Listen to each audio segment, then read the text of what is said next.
আসসালামু আলাইকুম। আজকে আমি আপনাদের মাঝে কারক সম্পর্কে বিস্তারিত আলোচনা করব। একটা ক্লাসের ভিতরেই কারক সম্পূর্ণ শেষ হয়ে যাবে। আশা করি আপনারা সুন্দরভাবে বুঝতে পারবেন। তো এখন আমরা ক্লাস শুরু করি। প্রথমে আসি কারক। কারক হচ্ছে ক্রিয়াপদের সঙ্গে নামপদের সম্পর্ককে কারক বলে। এটাকে যদি আমরা ভাঙাই তাহলে ক্রি যোগ নক হবে কারক। এটাকে কি বলা হয়েছে, যে ক্রিয়াপদের সঙ্গে নামপদের সম্পর্ক, অর্থাৎ পদের সঙ্গে পদের সম্পর্ককে কারক বলা হয়। যেমন দুধ থেকে দই হয়, দুধ দই, দুইটা কি পদ আছে, দুইটা পদ থেকে কোনো কিছু তৈরি হচ্ছে, তখন এটাকে কারক বলে। আমরা এখন একটা গল্পে আসি। স্বামী, স্ত্রী এবং ঘটক তিনটা।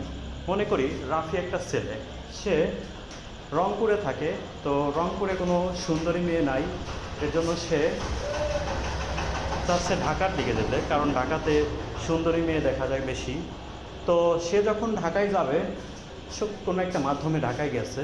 ঢাকায় যাওয়ার পরে সে দেখলো একটা সুন্দরী মেয়েকে, তখন তার পছন্দ হলো।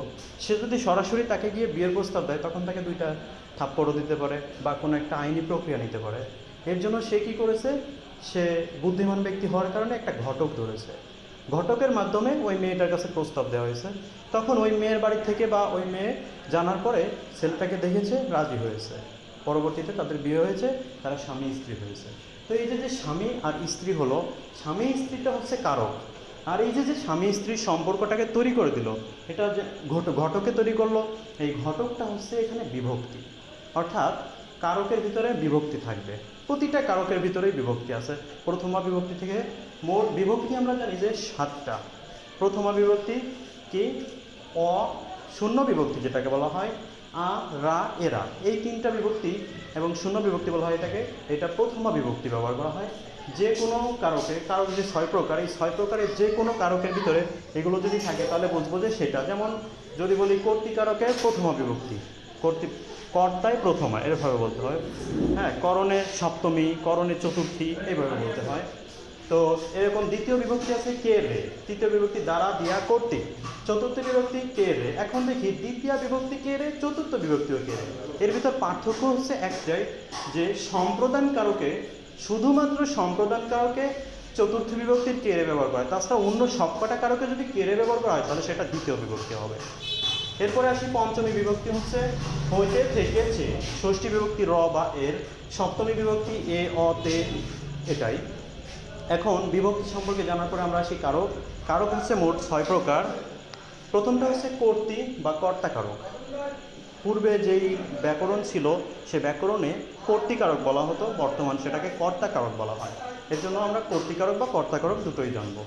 কর্তৃকারক বা কর্তা কারক হচ্ছে যে বাক্যে যে কাজ, যে বা যার দ্বারা কাজ করবে, সে বা তারাই হচ্ছে কর্তৃ বা কর্তাকারক। অর্থাৎ বাক্যে যে ব্যক্তি বা যার মাধ্যমে কাজটা করা হবে, সে বা তারাই হচ্ছে কর্তাকারক। আমরা সহজে যদি প্রশ্ন করি, কে বা কারা দ্বারা প্রশ্ন করলে যে উত্তরটা আসে সেটাই হচ্ছে কর্তৃক বা কর্তাকারক। যেমন পাছে লোকে কিছু বলে, কে কিছু বলে, লোকে কিছু বলে, পাছে লোকে বা লোকে কিছু বলে, তখন এই লোকেটা হচ্ছে কর্তৃকারক বা কর্তাকারক।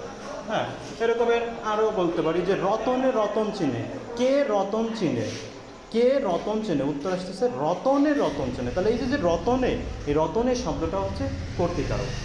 আশা করি বোঝা গেছে। এরপর আসি কর্মকারকে। যাকে আশ্রয় বা উদ্দেশ্য করে কর্তা ক্রিয়া সম্পন্ন করে তাকে কর্মকারক বলে। অর্থাৎ যাকে উদ্দেশ্য করে কর্তা ক্রিয়া সম্পন্ন করবে।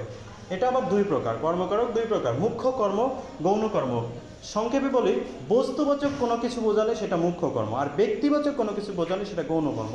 যেমন আমরা একটা উদাহরণ লিখেছি, বাবা আমাকে একটি কলম কিনে দিয়েছেন। বাবা বাবা আমাকে একটি কলম কিনে দিয়েছেন। এই যে এখানে মূলত আমি বলছি যে উদ্দেশ্য করে, আমাকে উদ্দেশ্য করে কলমটা কেনা হয়েছে, আমাকে উদ্দেশ্য করে, আমি ব্যক্তি, এর জন্য এটা হচ্ছে গৌণ কর্ম।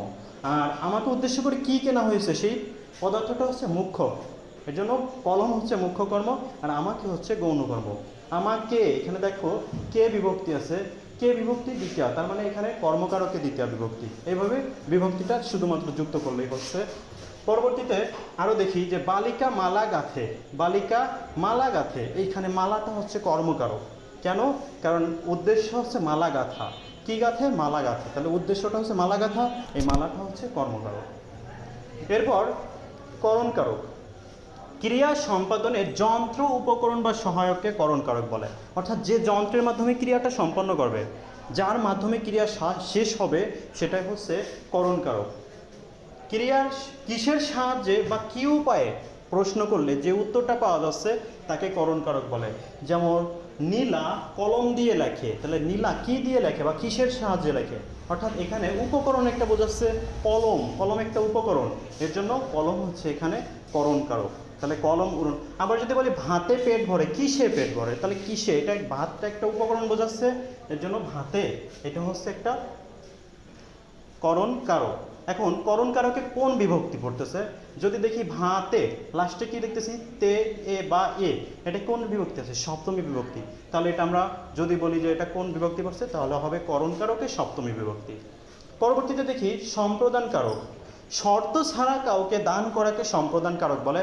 আমরা এর আগে দেখব কর্মকারক, কর্মকারকেও কিন্তু কিছু দেওয়া আছে, যেমন বাবা আমাকে কিনে দিয়েছেন, তখন কি কিনে দেওয়া, ওইখানেও কিছু দেওয়া বোঝাচ্ছে। কিন্তু সম্প্রদানকারকে শর্ত ছাড়া, যেমন ভিখারিকে ভিক্ষা দাও, আমরা যে ভিখারিকে ভিক্ষা দেই, এটা কি কখনো তার কাছ থেকে ভিক্ষা আবার ফেরত পাবো এরকম আশা করি? কখনোই করি না। যেহেতু আমরা আশা করতেছি না, আশা ছাড়া, যেমন মসজিদে দান করো, এটা কি কোনো আশা ছাড়া, মসজিদ থেকে আমরা কখনো দান পাবো না, শুধু দান করবই, এটা বিনা শর্তে, কোনো শর্ত দেবো না যে ওর কাছ থেকে আবার ফেরত নিব, এর জন্য ওইটা হচ্ছে সম্প্রদানকারক। আর যেটা ফেরত পাওয়ার আশা আছে, যেমন বাবা কলম দিয়েছে কি জন্য, কিছু একটা ভবিষ্যতে সে পাবে, তার সন্তানকে দিয়েছে, এটাকে দান বলা হয় না।